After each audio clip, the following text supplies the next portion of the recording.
Hi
everybody. J'espère que vous allez bien. Comme vous le savez, winter is coming but Halloween is coming too. Vous voulez voir comment j'ai réalisé ce make-up? Un conseil, restez connectés. C'est now en vidéo. J'ai au préalablement travaillé mon teint avec mon fond de teint True Colors de Black Opal. Je vais maintenant travailler avec ma palette NYX, la Beauty School Dropout. Je commence par appliquer un fard à paupières noir sur ma paupière mobile.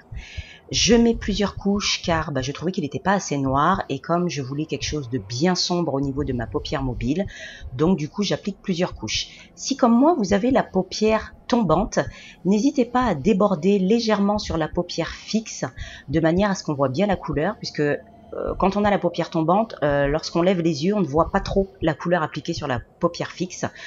Donc voilà, n'hésitez pas.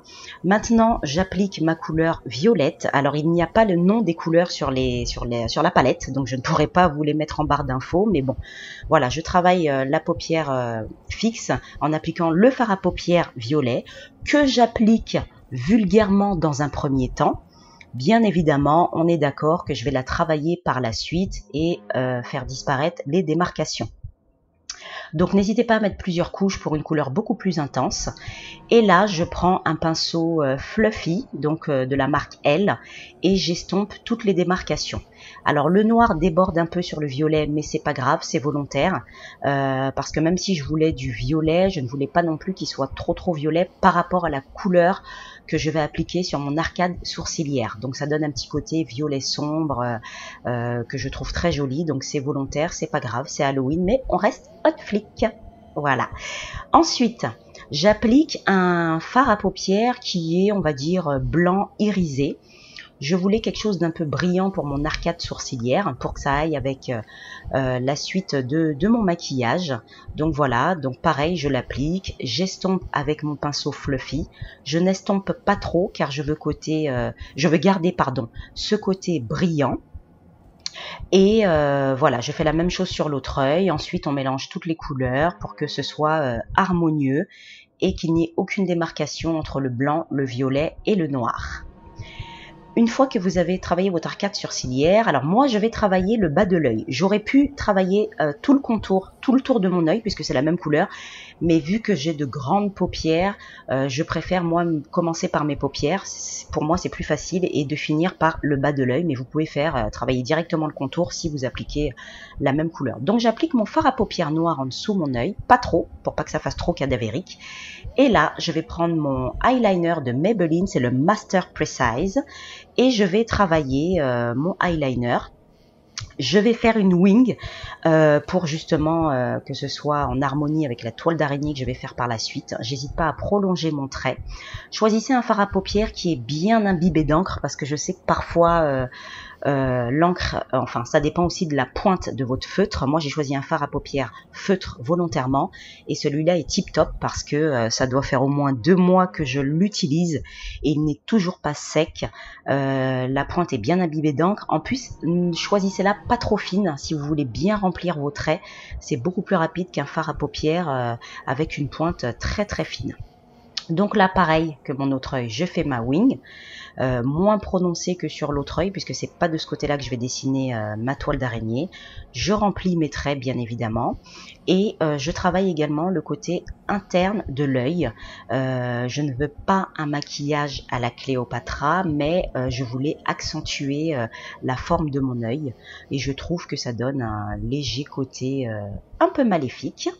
Donc voilà, j'ai passé du eyeliner en dessous de mon œil, mais pas sur la totalité de la largeur de mon œil, comme vous pouvez le constater. Et là, je commence à tisser ma toile comme une véritable spider. Alors, je ne voulais pas une toile d'araignée parfaite. C'est pour ça que j'ai fait des fils longs, des fils plus courts. Je voulais vraiment une toile d'araignée qui fasse un peu fantasy, c'est Halloween. Après, si vous voulez une toile d'araignée parfaite, vous pouvez la faire. Vous pouvez même faire une toile d'araignée qui dépasse vos sourcils, ça reste très joli. Moi, perso, je ne voulais pas, je voulais vraiment que ça reste dans le périmètre de mon œil. Donc c'est pour ça que je fais une toile d'araignée de ce style-là. Les traits, je ne cherche pas à les faire vraiment parfaits, juste que je veux qu'ils soient épais pour que ça puisse se voir. Après, vous les tracez comme vous voulez. Vous voyez, là, je trace un trait à la verticale. On pourrait penser que la toile d'araignée va continuer, mais pas du tout. J'ai vraiment fait une toile d'araignée à ma guise, selon mon envie.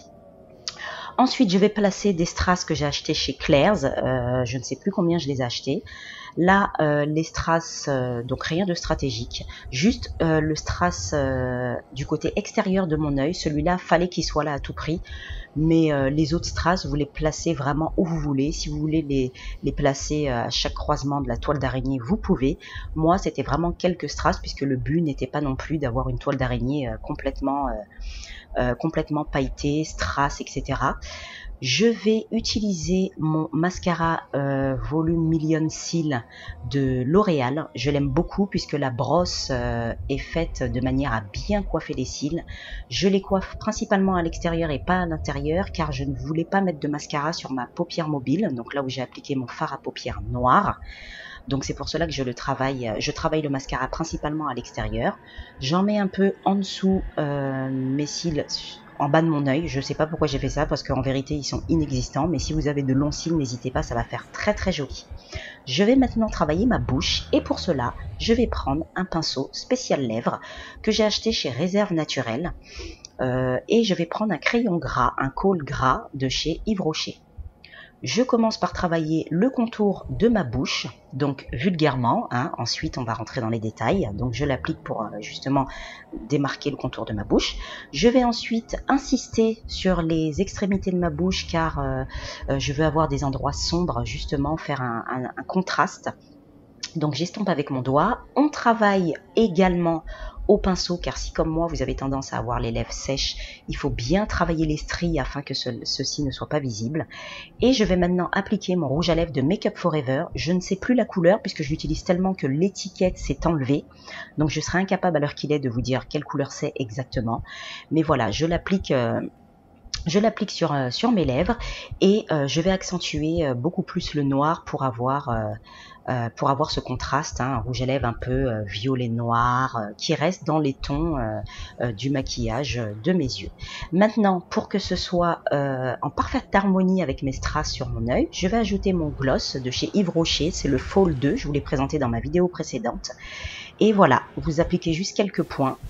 Et ensuite, le tour est joué. Pas trop glossy non plus. Mais c'est pas terminé. Et maintenant, je vais appliquer ma petite pipette de faux sang que j'estompe avec mon doigt pour donner un côté beaucoup plus naturel, sans dégoulinant. Et voilà. Donc, on n'oublie pas le petit accessoire de chez Claire's, le petit chapeau de sorcière.